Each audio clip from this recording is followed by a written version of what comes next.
les stands puisque nous avons les pilotes qui sont en place. Les pilotes qui vont donc devoir affronter les conditions, à la fois les conditions météorologiques un petit peu humides et puis tout simplement affronter cette nuit. Mais c'est ce qui fait le charme, mesdames et messieurs, cette nuit Mancel qui va donc être le théâtre de cette course numéro 2. Une grille inversée, un petit peu de pluie, des conditions nocturnes. Je pense qu'on a un cocktail, effectivement, pour vous offrir du spectacle. Ça, c'est une certitude. On va voir ce que ça va donner. Est-ce que Montagne peut encore être au rendez-vous puisque Yorick Montagne est en première ligne de grille de départ aux côtés de José Sousa. Alors Yorick, un petit mot, évidemment, avant le départ de cette course. C'est bien, on t'a réservé pas mal de petites surprises avec notamment un petit peu de pluie. C'est vrai, tu vas maîtriser ou pas? Parce que c'est ton père qui aimait bien le rallye et le drift. Toi, c'est bon, tu maîtrises aussi? Moi j'aimais bien, mais lui visiblement il aime moins. Donc on a voulu juste essayer tout à l'heure là, et je pense que les réglages ne sont pas trop adaptés. Ah oui, alors dans ce cas-là, qu'est-ce qu'il faut faire? Il faut assouplir un petit peu le camion, on essaie d'avoir quelques réglages différents, mais d'un autre côté, pour demain, ça sera peut-être des conditions différentes, donc pas facile finalement cette stratégie. Chaque course est différente, donc après on règle en fonction. Là c'était un peu un pari, savoir s'il pleut, il pleut pas, on est entre deux. On va bien voir ce qui se passe. Bon.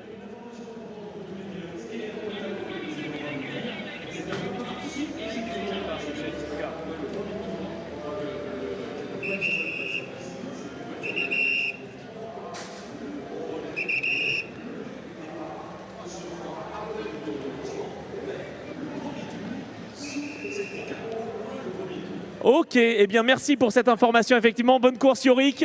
Yorick Montagne aux côtés de José Sousa. Et on va donc partir sous régime de safety car. Je sais qu'on va évacuer la piste, mais allez, un petit mot rapide avec Jonathan André qui nous a offert du spectacle tout à l'heure. Jonathan est en train de gérer. Ça va, Jonathan, je peux te déranger vite fait? Comment tu te sens avant une course nocturne comme celle-ci? La course de nuit, c'est assez difficile. Ouais, c'est bon. La visibilité, c'est vraiment pas terrible sur la piste. Et là, on sent qu'il fait très frais, il y a un risque de pluie. Donc, faut essayer de bien concentrer et on verra bien. Bonne course, merci Jonathan, je te laisse te concentrer parce que je sens que effectivement c'est un petit peu serré, tendu, c'est normal. En même temps, vous l'avez compris, la tension est là, le spectacle va être au rendez-vous et on compte sur vous pour les encourager et les accompagner ces pilotes parce qu'ils vous voient, mesdames et messieurs. Et Bruno, on est d'accord, on veut voir plein de lumière dans la voie des stands évidemment et dans les tribunes.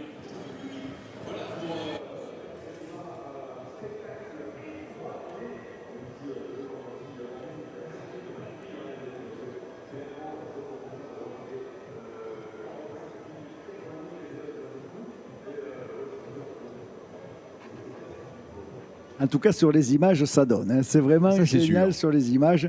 C'est juste magnifique.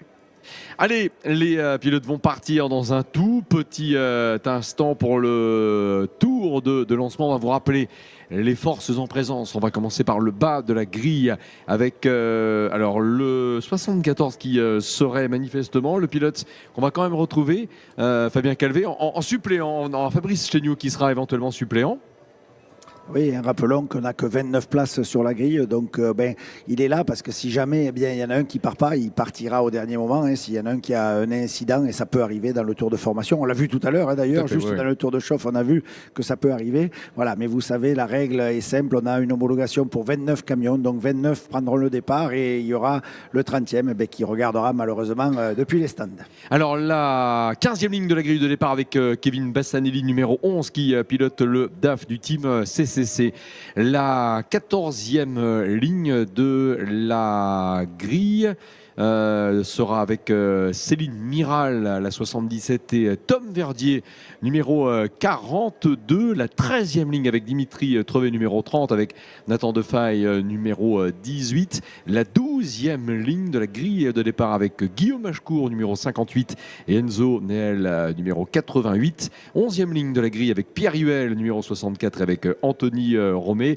10e ligne de la grille, c'est Florian Signe, numéro 19, qui va l'ouvrir avec Xavier Fouché, numéro 23 à ses côtés. 9e ligne, la grille apparaît également sur vos écrans avec Fabien Neel qui aura Guillaume Martin comme voisin au niveau de la 9e ligne de la grille de départ. La 8e avec Jennifer Janiek, un très bien placé. Romain Rivals qui sera son adversaire numéro 17 au niveau de la composition de la 8e ligne. La 7e avec Lucas Rivals, numéro 15, et Patrick Châtelain, numéro 31, qui est donc le pilote qui complétera la 7e ligne de la grille. La 6e avec Antoine Languillin, numéro 95 pour l'ouvrir, et LR Rodriguez, numéro 48. La présence également au niveau de la 5e ligne de la grille d'Aurélien Ergot, numéro 68, et de Mathieu Bernard, numéro 89. 4e ligne de grille avec Théo Calvé et Lionel Montagne. Top 8 inversé. Le vainqueur de la course 1, Lionel Montagne, numéro 3, est donc 8e. Et son voisin de grille, 4e ligne, est le 2e de la course 1, en l'occurrence Théo Calvé. 3e ligne de la grille de départ, Louvre Raphaël Souza, numéro 21, avec Thomas Robineau à ses côtés. On va retrouver également toujours au niveau de la composition de cette même ligne de grille, la ligne 2, Jonathan André, numéro 44, Anthony Robineau, numéro 7 pour l'ouvrir. Et donc la première ligne de la grille, alors que le Pace Truck est parti, il y a José Souza qui hérite de la pole et Yorick Montagne qui est son adversaire. Voisin en tout cas de la première ligne, Fabien Calvé. En tout cas, ça nous présage du beau spectacle, hein, parce que tout ce beau monde déjà rouler sous conditions de nuit, c'est pas facile, mais rouler sous conditions de nuit avec la pluie, ben ça c'est inédit, parce que je crois que c'est une première. J'ai l'impression, alors je dis bien c'est une impression, Tony Drevet va peut-être pouvoir nous le dire s'il est encore dehors avec un chef, qu'il pleut un petit peu moins. Vrai ou fausse impression? J'ai l'impression que ça a un tout petit peu cessé. Mais peut-être qu'Anthony, là, dans les étages, ne peut pas nous le dire. J'aurais envie de dire ça. Alors, il ne faut pas que ça vous paraisse provoque, hein, pour vous qui êtes à l'extérieur. Là, clairement, au niveau du bâtiment, apprécier l'intensité avec laquelle la pluie peut tomber n'est pas toujours chose aisée. Quoi qu'il en soit, la piste est bien pelliculée en surface. Il y a ce gras mouillé. On tient compte évidemment des dépôts de gomme des courses précédentes. Tout ça, ça fait partie des paramètres à gérer. C'est magique. C'est Le Mans. C'est la nuit, c'est la 40e édition des 24 heures camion. Il y a un public extraordinaire, un plateau extraordinaire. Ah, on va signaler au 74 Fabrice Chéniaud qui était candidat au départ de devoir rentrer. Hein. Il est suppléant. Oui, c'est la règle. Hein, c'est la règle. Il y a 29 autorisés à partir, donc on le met sur la grille au cas où. Hein, c'est comme ça que ça se passe. Mais là, il doit rentrer. Il ne peut pas prendre le départ puisque seulement 29 camions sont autorisés à partir. Allez, musique les amis, musique, place au championnat de France camion.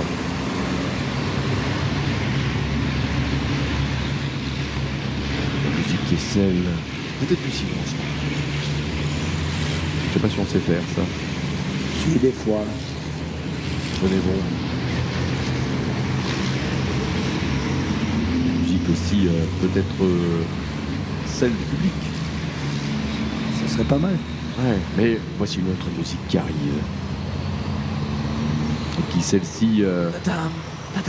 Ouais, c'est pas mal. C'est le début. La musique d'ascenseur. Là, Anto, il pleut déjà. Oui. Ah oui, pardon. Oui, c'est vrai. Pourtant, j'ai pas chanté avant. Ah, la voici. Bienvenue, mesdames et messieurs, dans l'univers magique of The 24 Heures Camion.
Alors attention, voici le camion Pace Truck qui va repasser et donc rester le camion qui va imposer son rythme. Mais le départ, On va bien regarder ensemble la rampe des feux.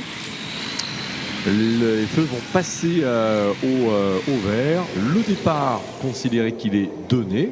Voilà, nous sommes dans le premier tour. Mais en effet, pour des raisons de sécurité, par rapport à cette pellicule qui s'est formée en surface, j'ai vraiment l'impression que la pluie a cessé, en tout cas a diminué d'intensité. La course est lancée, hein, mesdames et messieurs, ça clairement. Mais effectivement, nous sommes désormais dans eh bien, globalement le premier des 10 tours. Et pour que les pilotes prennent bien le repère et éviter évidemment un gros crash au premier freinage ou quelques embardées dans la courbe d'un lobe pour en arriver à 160 km/h. Le premier tour, une allure qui va être maîtrisée par le safety truck finalement qui est parti pour un deuxième tour. Fabien, on se pose la question à un moment, voiture ou pas, Anthony, mais voilà, l'essentiel c'est qu'on prenne la sécurité en considération prioritaire. Voilà, de toute façon, on est en full yellow et ça clignote de partout, il y a du yellow partout, donc la règle elle est simple, on doit rester à la queue leu, on n'a pas le droit de se doubler et là le rythme est donné par le pace truck, donc je veux dire ça fait la cadence et aussi peut-être la direction souhaite que tout le monde prenne la mesure de la piste un peu plus vite, on veut dire que prenne un peu la température de la piste et voir les conditions d'adhérence avant de lancer tout le monde. Très clairement, je peux vous dire que sous la pluie, c'est préférable. Voilà. Autrement, on fait un gros tas de ferraille au fond, là-bas au premier. Alors ça peut réjouir le public, beaucoup moins le mécano. Donc c'est préférable de le faire ainsi. Et le comptable aussi. Et puis demain, on aimerait bien en avoir des camions comme ça. C'est ça, c'est-à-dire que comme c'est déjà une course de nuit, il y aura moins de temps pour réparer. Donc, voilà. Mais en tout cas, ce qui est sûr, c'est que les conditions, elles sont les mêmes pour tout le monde. Donc là, c'est vraiment, on va voir le pilotage, la finesse. Et il faut surtout éviter le moindre accrochage. Parce que le moindre accrochage, le moindre petit contact va se multiplier en intensité sous la pluie. Autant sur le sec, on arrive des fois à rattraper un peu le camion. On fait un peu l'équilibriste. Autant sous la pluie, et on l'a vu tout à l'heure dans le tour de lancement, Yorick, c'est le 360. Et là, dans ces conditions-là, la moindre perte d'adhérence, c'est demi-tour et on repart à zéro. Et justement, Yorick m'expliquait que les réglages étaient difficiles à trouver sur une piste comme celle-ci. Alors on fait le choix, soit complètement sec, soit complètement pluie, soit entre les deux. Là, il a choisi entre les deux. Et justement, ils n'ont pas eu l'occasion de rouler sur ces conditions. Ce matin, il pleuvait énormément. Et ce n'est pas les mêmes réglages quand il pleut énormément. On a vu ce matin les chronos avec 30 secondes de plus autour. Ce n'est pas du tout les mêmes réglages quand il y a une grosse pluie ou juste une pellicule comme là. Je dirais que là, clairement, ce sont les conditions les plus difficiles. On adapte la pression des pneus ? Exactement, on adapte la pression des pneus. Ils ont même le droit de le faire sur la grille si ça change. Et on vient, dans ce cas-là, baisser la pression. On vient énormément baisser la pression de façon à répartir au mieux le poids. Je rappelle quand même pour nos amis du public qu'il n'y a pas de pneus pluie. Donc on n'a pas vu changer comme en Formule 1. Tu viens, tu changes. Bon, déjà, il y a 10 boulons, donc c'est quand même un peu moins facile. Mais c'est sûr que pas 2 secondes 2. Tu passes 3 quarts d'heure dans les stands. Non, il n'y a pas de pneus pluie. On a 6 pneus identiques à l'avant comme à l'arrière et on a une seule gomme, il n'y a pas dur, tendre, machin, il y a une seule gomme. Donc je dirais que là, tout le monde est en condition d'égalité parfaite. Maintenant, les réglages et le talent du pilote feront la différence. Ça inspire, on pourrait faire une épreuve de mécanique, ça, avec des mécaniciens qui changent la roue. C'est une bonne idée. On sait jamais. Le pace truck est rentré. Information, le pace truck est rentré. Donc, en théorie, on est vert à tous les postes et à partir de là, on pourra doubler sous la passerelle, sous la ligne de départ. Oui, jusqu'au passage de la ligne. Pour l'instant, les positions sont figées. Regardez bien, drapeau vert, il est là, présenté au niveau de la passerelle, extrémité de la passerelle podium. Oh, ça glisse déjà. Les marqueurs, ils n'y sont plus. Ça, Merci Aurélien Ergot. Allez, c'est parti. Est-ce que c'est Anthony Robineau, là, qui est pas mal dans la montée de la ligne droite des stands? Et Sousa 22, ouais. Et le Jonathan André juste devant lui. Un petit mot peut-être aussi, alors que là le premier virage se passe bien, sur les éclairages, on a rajouté des rampes de phare. Oui, Théo Calvé avec Thomas Robineau côte à côte au Dunlop, on va voir dans la descente. Anthony Robineau qui est quatrième, pardon, j'ai dû dire Thomas, mais en fait je pensais à Anthony Robineau. Il est passé. Le vin est passé sur le 2. Il me semble, le vin est passé sur le 2, on le voit là juste à l'écran. Anthony lui est en bagarre avec le 21. Le 20 qui a passé le 2, Raphaël le 21 Sousa, qui attaque avec Anthony Robineau. Et José Sousa, très bon départ, et avec une petite marge d'avance. Là, c'est pas mal du tout, très très bien géré ce départ. Oui, tout à fait. Alors c'est vrai que les flatliners, celui de Raphaël, celui de José, celui de Théo, Oui. se comportent plutôt bien sous la pluie. Mais ça, tout simplement, c'est le design du camion. Ces camions à capot, en règle générale, bien se comportent beaucoup mieux sous la pluie. Et on va peut-être le voir et y assister ici, puisque on le voit, José devant mène la danse. Oui, tout à fait. Ouais, parce que c'est une conception un petit peu différente. On sait que les camions à cabine avancée ont un petit peu plus de mal sur le frein. C'est un peu plus stable. Il faut bien qu'il y ait des avantages aussi sur ces différentes philosophies. Là, le désavantage, c'est que les moteurs chauffent beaucoup plus. Et on l'a vu cet après-midi, on a un peu moins de puissance avec le moteur qui est enfermé sur la cabine. Là, en revanche, on a moins de pitch. Ce qu'on appelle le pitch, c'est le nez qui plonge du camion au freinage. C'est un petit peu moins vrai. Et de nouveau passage Théo Calvet qui attaque le numéro 7, il me semble. Oui. À l'écran. Avec Anthony Robineau donc dans le camion numéro 7 et le numéro 20 c'est Théo Calvet. L'objectif pour lui, même si on marque moins de points dans cette course numéro 2, c'est de mettre un maximum de points entre lui et Thomas Robineau. Et là au freinage. Oui, il passe. Donc on ne devrait pas avoir de changement. Par contre, pour minimum le tiercé de tête. Avec José Souza qui boucle. Alors c'est le troisième tour en finale qui est bouclé à l'instant. Et ça remonte fort. Ouais. Fort. José Souza est premier, Yorick Montagne deuxième, Jonathan André sur le podium. Il avait manqué tout à l'heure le podium sur la course numéro 1. Il espère bien l'avoir ce podium, mais attention parce que derrière, les Buggyra Freightliner remontent. Raphaël Souza et Théo Calvet, 4e et 5e.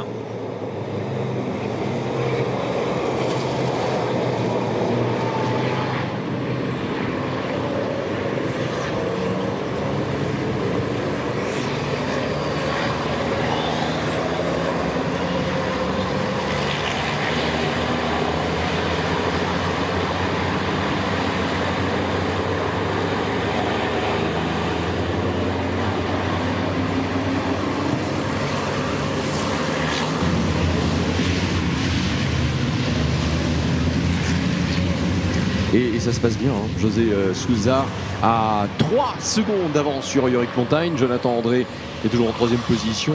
Raphaël Souza pour la 4e place devant Théo Calvet qui a donc dépassé la famille Robineau. Anthony devant Thomas. Lionel Montagne est resté à la 8e position. Pas de gain de place, pas de perte non plus.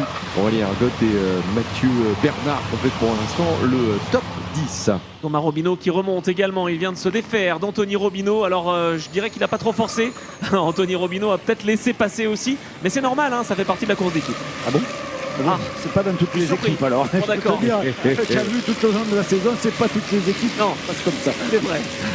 On va dire qu'il y a une stratégie mathématique dans tout cela. Alors par contre, il faudra que Anthony respecte les limites de la route de course, en particulier dans la zone virage du raccordement devant la tribune Botule. Oui, il est allé un petit peu à l'extérieur pour résister justement à Théo Calvet tout à l'heure en touchant un marqueur. Rien de bien méchant, mais en tout cas, on va voir si méchant il peut l'être, Jonathan André, avec son camion numéro 44 et ses flashs derrière là, le flash rouge pour peut-être perturber les deux Buggyra Freightliner. Yorick Montagne qui est en 2e position. Alors José Souza est le leader. Yorick Montagne, Jonathan André qui passe à l'attaque et qui, je crois, Fabien doit être au courant que Théo est aussi revenu très fort derrière lui. Alors il y a Jonathan André, il y a Raphaël Souza avec le numéro 21 et là on suit le freinage de Jonathan André qui est pas mal revenu là, sur Yorick Montagne. Évidemment, c'est le duel qui va nous intéresser pour la 2e position et mettre en avant vraiment le très bon rythme là, de José Souza, impérial, malgré les conditions délicates de pilotage, avec ce gras mouillé avec lequel tous les pilotes doivent tout simplement composer. Il a pris 3 secondes 3 d'avance après ce 4e tour comptabilisé sur José Souza. Et il profite parce que ça bouchonne un peu clairement derrière. Yorick on le voit, ça se croise, ça décroise, il y a un petit bouchon devant, et bien lui, il en profite pour s'en aller. Je veux dire, c'est le jeu, c'est comme ça. Il est entre guillemets libéré de regarder ses rétroviseurs. Libéré, voilà. Et c'est peut-être la reine des glaces qui arrive. Voilà. Et Jonathan André. Là, ça attend. On voit qu'on est dans l'attente, ça passe pas. On voit que ça se débouche pas. Et ça, voilà, attention, c'est très serré. Jonathan André, Yorick Montagne, ça va passer peut-être pour Jonathan à la réaccélération. Oh là là, derrière, pardon. Ouais, non, pardon, Bruno. Non, pas de souci. Ils sont côte à côte, effectivement, avant le chemin au bœuf. Si un lâche, je pense que Raphaël Souza pourrait en profiter. Allez, Eric Montagne qui arrive au passage chemin au bœuf. Ah ouais, c'est un petit chouchou là, comme on les aime. Hein, aussi. Ah là, ça commence à klaxonner. Là. Oh là là là là. Le fameux klaxon. dont Le on fameux aurait- klaxon. Alors là, il faut pas trop klaxonner parce que tu perds les phares si tu klaxonnes. Ouais. Tu vois ce que je veux dire. Alors les voilà qui arrivent dans l'enchaînement des S bleus. Oh, Oh là là. Là, c'est Raphaël qui est en train d'attaquer Jonathan André. Extérieur, intérieur. Il se laisse pas faire. Ah, il résiste, hein, il essaye d'écarter au maximum, hein, il a envie de dire RAS, hein, évidemment Jonathan André, mais derrière il y a quand même du boulot pour garder Raphaël Souza et Théo Calvé. À votre avis, Fabien Calvé, est-ce que Raphaël Souza sait qui le suit?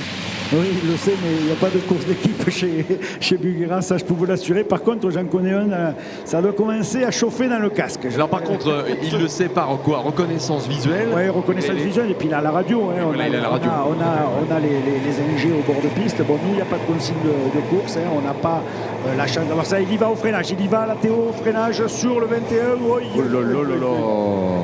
Il s'en est fallu de peu qu'il y ait le petit contact là. Oui, et puis sur ces conditions de freinage très limites, c'est jamais facile. Hein. Alors après on en parlait, hein, Fabien, tout à l'heure aussi en championnat d'Europe, le gain d'une position n'est pas non plus capital. Maintenant il faut quand même qu'il en reprenne des points, Théo Calvé, pour se mettre à l'abri d'une éventuelle attaque ou d'un retour de Thomas Robineau. Exactement. Bon, moi, je connais un peu mon fils et je sais que c'est pas le point qu'il veut, c'est aller sur le podium et gagner cette course de nuit, parce que les deux dernières éditions, c'est lui qui les a gagnées. Et je sais qu'il aime ces conditions-là, mais là, clairement, devant, eh bien, c'est quand même difficile de passer. On voit bien que ça se bouchonne un peu. Et dans ces conditions d'adhérence précaire, on ne peut pas aller faire des freinages comme on le fait sur le sec. Je pense que sur le sec, à l'heure qu'il est, il aurait déjà dépassé, mais on voit dans les phares que la pluie continue à tomber. Et c'est vrai qu'il faut être prudent, il faut finir la course, c'est quand même ça. Ok, gagner un point c'est bien, tu le disais, mais finir la course c'est bien. Alors on va juste donner une précision, position figée au virage du musée. Kevin Bassanelli numéro 11 est arrêté. Voilà, il est arrêté, il n'y a pas eu de sortie de piste. On a vu le camion arrêté à l'intérieur, à l'entrée de ce virage. Kevin Bassanelli est arrêté. Malheureusement c'est la deuxième fois qu'il connaît un problème mécanique. La course 1 s'était mal terminée aussi pour lui. Il va y avoir du boulot hein, normalement dans l'équipe camion de course vauclusien. Voilà, que veut dire ce passage-là? Numéro 64, noir-or. Je pense que c'est l'heure du café pour Pierre Yvel. D'accord, oui, absolument, ouais. C'est carte noire ou l'or, vous avez le choix. Voilà. Noir-orange, donc c'est problème technique pour lumière. Oh là là là, regardez bien le virage du raccordement. Oh l'attaque, Ah bah, l'attaque de Théo. Ah bah, en termes de lumière, je pense qu'il est en train de s'en occuper, Théo là. Donc un noir-orange pour un défaut de lumière, a priori, pour le numéro 64. Alors que c'était très serré entre 20 et 21. Il y a eu un petit contact, c'est passé. Mais alors c'est vrai qu'on le disait, c'est au freinage du raccordement, c'est pas un endroit facile. Le 20 est maintenant passé. Oh attention, il a peut-être pas dit son dernier mot, Raphaël. Ouh là là. Raphaël Souza, camion 21, Théo Calvé, camion 20. Effectivement, il n'y a pas de consigne d'équipe. Ça, je vous l'avais dit. Il y a certains où il y a, et à d'autres où il n'y a pas. On va revoir la manœuvre, là, ça s'est passé au virage du raccordement. Bon, alors, vire assez large quand même. Voilà, il s'était quand même loupé Souza. à la base. Hein. Il faut quand même revoir sur l'image, on voit qu'il freine très tard, il sort à l'extérieur. Et là, Théo ne prend pas appui non plus Il y a sur pas Raphaël contact aussi. là, moi, j'ai pas vu de contact. En tout cas, il y a un freinage. Il est tardif. évité. Voilà, C'est bien géré, c'est bien géré. Et là, par contre, les positions sont figées. Il ne faut pas dépasser sous drapeau jaune. Et attention, il y a les retardataires déjà. Il m'a pas semblé apercevoir Céline Miral. Regardez à droite de l'écran. Mais on ne doit pas doubler sous drapeau jaune, même un pilote retardataire. Bon, bref, en tout cas, on va dire que la nuit porte conseil. Je ne sais pas. En tout cas, ça va être. Elle a encore sous le drapeau jaune. Voilà, à moins qu'il ait été rangé, il y a un circuit de passage pour l'évacuer. Peut-être Anthony, on ne sait pas, on verra. J'ai pas vu de jaune sur le côté. En tout cas, on voit maintenant que le 20 va clairement aller à la chasse au 44 parce qu'il y a un podium en jeu. On veut gratter, on veut remonter sur le podium. Et là, on voit le décompte des tours baisse. Ça va être juste parce que c'est on n'est pas sur un tour, donc pas facile de remonter, de faire la différence. On a perdu beaucoup de temps. hein, sur cette première partie de course et on a vu que ça bouchonnait un peu. Et là, maintenant, il faut cravacher pour remonter. Alors attention, il y a plusieurs drapeaux avertissements qui ont été passés à Théo Calvé quand même, hein, Fabien, on va le dire. Mais c'est pas parce que vous êtes Fabien Calvé qu'on dit. Ah non, Et c'est pour ça preuve- l'information ça preuve- de chacun, voilà. Ouais, ouais. Malgré certains commentaires Facebook, Oui, il prend les drapeaux avertissement Voilà. comme les autres. Et puis je vois pas comment je pourrais diriger quand je suis avec vous en commentant. Mais ça, Ah si, si, c'est un autre débat. Mais bon, on voit c'est pas passer plein de grave. messages avec Voilà, votre clavier. Je sais pas comment vous faites, mais Le vous Minitel, avec le Minitel. je Et les vois. justiciers du web, et puis ici dans la région on est spécialiste, donc on se lâche, on se donne à cœur joie, et vous voyez, tout le monde prend des avertissements. Alors on va regarder également la performance de Yorick Montagne. On va essayer de redonner le classement de tout le monde parce que vous avez envie de savoir où est, je sais pas, Fabien Nel par exemple, Guillaume Machecourt. Regardez la perfo de Yorick Montagne qui est en deuxième position et qui est bien revenu sur José Souza. Est-ce qu'on peut dire que l'écart est en train de se réduire dangereusement pour le leader? Yorick Montagne qui a réalisé le record du tour après le 7e tour en 2:08,272. Il était quasiment, enfin presque une seconde plus vite que le leader, José Souza.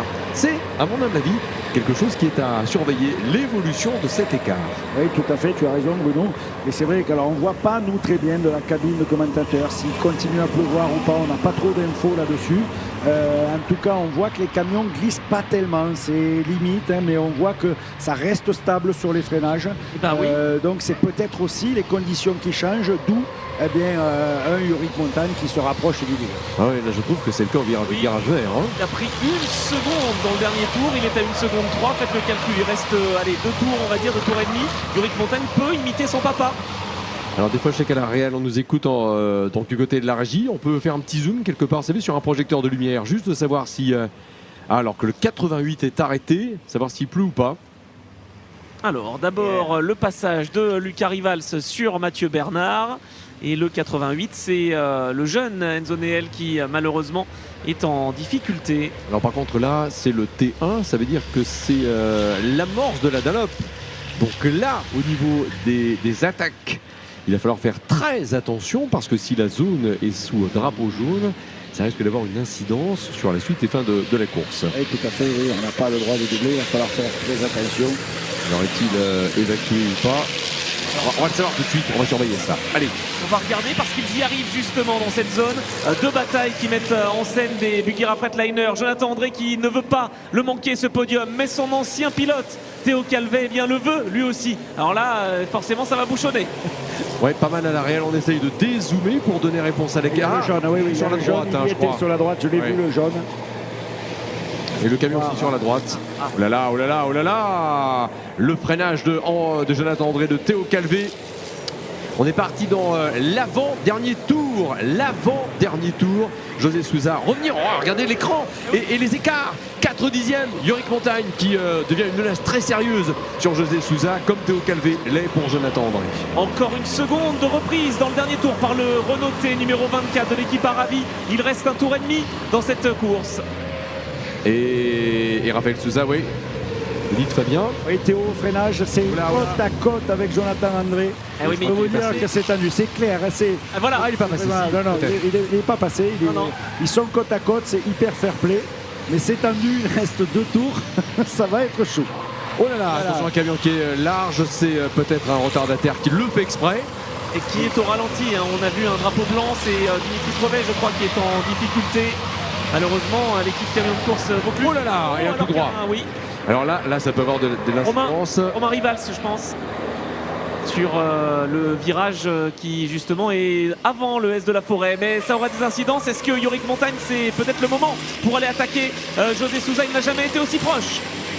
Virage 5 pour le drapeau jaune. Et en fait, le circuit va être jaune de la ligne de chronométrage jusqu'à la sortie du virage du musée. Donc là, si Yorick Montagne veut doubler, c'est tout de suite ou rien. Parce que là, on va avoir quasiment Et un il le sait. tiers de tour de circuit sans possibilité de dépassement. Il le sait, Yorick Faut Montagne. y aller, à l'extérieur. c'est maintenant.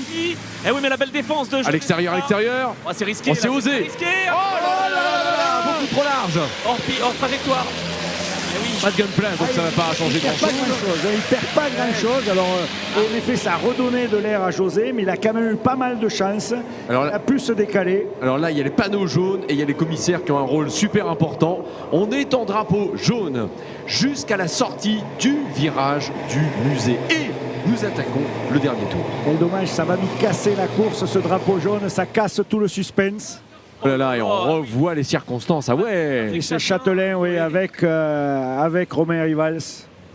Ah, c'est chargé aussi au milieu du peloton. On se bat pour des positions. Ah, alors qu'il est reparti, j'ai l'impression. Non, à moins que ce ne soit pas lui. Ah oui, le camion numéro 17. Si c'est lui, ça voudrait dire qu'on a dégagé la zone, mais pour l'instant, à l'écran, il est toujours sous jaune. Oui. Ouais. Et on voit les leaders qui arrivent juste. Voilà, Ça va les passer. ça y Oh là là là. Ouais, mais là, en théorie, on peut pas. Hein. On peut pas. C'est un strike, c'est un strike. On peut pas doubler. Ouais, c'est très étrange, ouais, c'est très étrange. Là, on l'a bien dit, hein, c'est jaune de la ligne de chronométrage jusqu'à la. En fait, sur tout le secteur 1, jusqu'à la sortie du virage du musée. Alors attention, Est-ce parce que qu'ils là, sont sur la piste? Parce que je ne les ai pas vus je sur l'ai la pas vu sur la piste non plus, je suis d'accord. Effectivement. Alors, Sur la piste, je ne les vois pas. On va laisser la course se terminer pour voir. En tout cas, il y avait un affichage sur écran. On va rester très attentif à ce qui se passe. Jaune ou pas. Là, en tout cas, ils sont dans une zone qui c'est n'est pareil, pas sous drapeau jaune. ouais. On peut y aller. Et oui, et le jaune, c'est Jonathan André qui va rire jaune justement parce qu'il vient de se faire déborder par son adversaire Théo Calvet. Est-ce que Yorick Montagne peut prendre l'avantage sur José Sousa? Ça peut se jouer dans le virage du raccordement, Fabien. Ah oui, tout à fait. On a vu tout à l'heure, c'était tendu. Bon, il y a un camion qui est sur largeur, également au niveau DS bleu, mais il a trop d'avance par rapport au pilote en course, donc ça ne devrait pas gêner. Allez, attention, il repleut. Yorick Montagne peut-être ne pas commettre l'irréparable. Attention ici, on sait que ça glisse à l'extérieur, peut-être recroisé. Allez, le virage du raccordement passé, ça devrait le faire pour José Sousa. Mesdames et messieurs, vous avez aimé, debout tout le monde. Allez, Et les lumières. ouais. Victoire José Sousa. Victoire José Sousa, oh là là. 157 millième, waouh. Moins de 2 dixièmes d'écart. Voilà les courses de camions sous nuit et dans la nuit. Ah, c'est le show. Ah, ça c'est clair. C'est pas pareil que Patrick Bourny, mais c'est pas loin quand même. Il manque les flammes. Oui, c'est ça. Oui. Oh bah elles sont dans les casques, hein. Je pense que ça fume. Le show. Yeah. Ah là là. Super. Victoire de José Sousa, effectivement, il prend de plus en plus la mesure de ce Big Air Freightliner aussi. Faut le souligner, hein. Il est de plus en plus propre, José Sousa, et de plus en plus performant. Oui, il est à bonne école, on va dire. On pourrait dire ça aussi. C'est une académie José à Nogaro. Sousa, en tout cas le vainqueur de cette course de nuit avec Yorick Montagne qui termine à 157 millième. Et- Troisième place pour Théo Calvet. Oui, Fabien. J'ai quand même une interrogation sur les tours, comme tu disais. Je sais pas, on n'a pas été informé. En tout cas, il nous a manqué une information parce que pour moi, le compte n'est pas bon. Je crois que le départ a été celui du premier tour de course puisqu'on partait sous safety car. Et en fait, le rythme est lent. C'est un peu comme pour les 24 heures du Mans 2016. On prend souvent ça comme référence. Et en fait, on garde le premier tour également sous safety car. Le premier tour complet. Donc, il y a le tour de lancement et le premier tour sous Oui, mais- safety car. Oui, on verra. Il y a bien une explication que je ne connais pas, mais en tout cas, c'est très étrange parce que du coup, on a été amputé d'un tour et on aurait peut-être pu voir un final différent si on avait donné un tour de plus à Yorick. Mais en tout cas, belle course. José a assuré, Yorick a attaqué jusqu'au bout. On a vu les remontées à la fin. On voit que le Renault, il fonctionne. On a encore la preuve ici, ça fonctionne bien. José Sousa gagne devant Yorick Montagne. Théo Calvet termine 3e. Jonathan André 4e. Raphaël Sousa 5e. Thomas Robineau 6e. 7e place pour Anthony Robineau. La 8e place pour Lionel Montagne. La 9e pour Aurélien Ergot. La 10e pour Antoine Languilla. La 11e pour Lucas Rivals. La 12e pour Mathieu Bernard. La 13e pour Elder Rodriguez. La 14e pour Patrick Châtelain. La 15e pour Fabien Néel. La 16e pour Jennifer Janiek. 17e place pour Anthony Romé. 18e place pour Guillaume Martin. 19e place pour Xavier Fouché. 20e position pour Guillaume Machecourt, 21e place Pierre Huel, la 22 pour Tom Verdier, la 23 pour Romain Rivals, la 24e pour Nathan Defaille, la 25e position Dimitri Trevet, la 26e place Florian Ancili, la 27e place Céline Miral, la 28e place Enzo Neel et complète le tableau Kevin Bassanelli.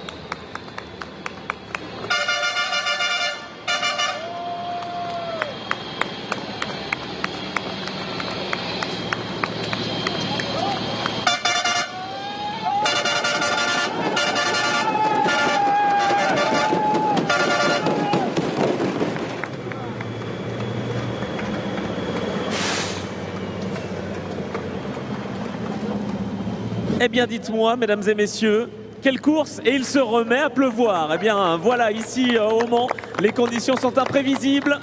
Et au sein du team VTR, eh bien, on va pouvoir célébrer cette belle victoire, une nouvelle fois. Victoire pour José Souza, qui est en train de... Il s'éloigne, il nous fait peur, José. Ça y est!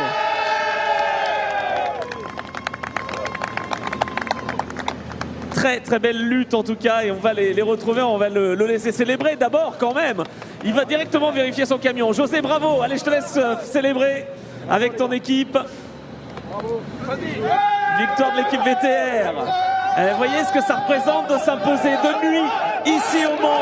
Eh bien voilà, on est heureux et ils peuvent être fiers du travail effectué. Il fallait trouver les bons réglages, trouver ses marques également. Bravo José, victoire de nuit au Mans. T'en rêvais, tu l'as fait? Oh, c'est sympa, je suis bien parti, je tenais bien le rythme, ça payait quoi. C'était très bien. C'était facile ou pas? Non. Non, c'était dur, c'est dur. C'est très très dur parce qu'il est derrière, ça pousse. Et il fallait prendre un peu d'avance, sinon c'est chaud à la fin. Et ben bravo. Très bien, tu fait une belle course. Et bravo à l'équipe VTR, et tu es fier et on est fier de toi. Bravo José Souza qui s'impose face à Yorick Montagne qu'on va retrouver. Je crois qu'il peut être quand même fier de ce qu'il a fait parce que il a vraiment tout tenté, il a été au rendez-vous, il nous a enthousiasmé cette belle course. Yorick, on sentait la tension avant cette épreuve, t'as tout tenté, ça est resté propre, c'était parfait, il y a eu cette attaque et puis une petite perte d'adhérence, mais franchement t'as tout donné. Ouais, de toute façon, c'est un peu comme à mon habitude, j'essaye d'être le plus propre possible. Voilà, donc je voulais faire une course très propre, j'ai mis un peu de temps à me réveiller. Il a fallu que Jonathan vienne me titiller un peu pour que je me remette dedans. Et puis après, j'ai réussi à revenir. Ça a été dur de revenir sur José, il fait une très belle course. Et puis à la régulière, propre, ça passait pas. T'aurais bien demandé un tour de plus, quoi. Et je pense que 1, 2, je pense que là, j'avais une petite ouverture. Bon, en tout cas, les réglages sont bons chez Aravis. Ce week-end, un podium pour Lionel, un podium pour toi. Bon, demain, on améliore le tout. On fait 2 victoires? Écoute, apparemment, on a même le record du tour. Donc, voilà, on va déjà profiter de ça. Et puis demain est une nouvelle journée. Bravo, Yorick. Bravo. Félicitations pour cette course et pour eh bien, cette belle remontée là aussi. Un petit mot avant de retrouver les temps forts avec Théo Calvet, bien évidemment. Théo qui eh bien, l'a eu ce podium. À chaque fois, les Buggyra Freightliner sont en forme de nuit. Il n'y a pas eu de victoire cette fois, tu t'y étais habitué, nous aussi. Mais franchement, quelle remontée hein, depuis la 7e, la 8e position. Enfin, c'était magnifique. Attends. José il est trop excité. Et ouais c'était une belle course, je suis content. Bon malheureusement départ safety car c'était peut-être pas nécessaire parce que franchement la piste était sèche. Mais bon c'est pas grave, au moins on a pu se battre comme il faut sur la piste. Et voilà c'est pas facile. Et puis ça ferme vraiment bien les portes, donc même quand on est à l'intérieur, et des fois ça passe pas trop. Mais non franchement je suis super content. C'était une belle course P3, belle remontée, je suis content, devant ça roulait fort, c'était compliqué d'aller chercher la victoire. Et encore des points repris au championnat. Ouais, c'est ça, de beaux points, je suis très content.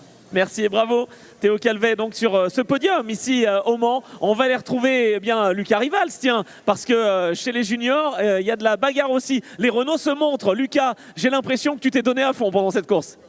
Ouais, on a fait le maximum. On a fait un pari sur les réglages. Ça m'a fait un peu galérer sur les 2 premiers tours, je perds un peu de temps, mais après, une fois que le camion a marché, là, c'était génial, je me suis régalé, j'ai pu remonter comme il faut. Malheureusement, il manque pas grand-chose pour atteindre Antoine et la première place, mais bon, c'est comme ça qu'on apprend. Et puis, j'allais dire, avec cette saison qui a été difficile depuis le Castellet, c'est quand même un très très bon résultat d'ensemble et c'est positif évidemment pour la suite. Et tu me vois venir pour arriver à Albi évidemment dans quelques semaines. Ouais, c'est sûr, avec le début de saison qu'on a eu, catastrophique, on peut le dire. Hein. On a plus abandonné que ce qu'on a fini des courses. Finir les 2 courses aujourd'hui sans encombre, faire des belles performances, trouver les bons réglages, ça fait du bien pour le moral, pour toute l'équipe, pour tous les mécanos qui travaillent jusqu'à tard le soir sur tous les Grands Prix. Et voilà, maintenant, nous, cette année, on sait que la saison, elle est jouée malheureusement pour nous. Donc on continue à peaufiner les réglages et essayer de progresser et se faire plaisir et faire plaisir aux mécanos et à toute l'équipe. Et tu nous as fait plaisir. Merci, bravo Lucas. Et on va donc maintenant eh bien, se refaire quelques temps forts de cette course. Il y en a eu et on se retrouve sur le podium.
Je crois qu'on a presque récupéré tout le monde pour cette cérémonie de podium.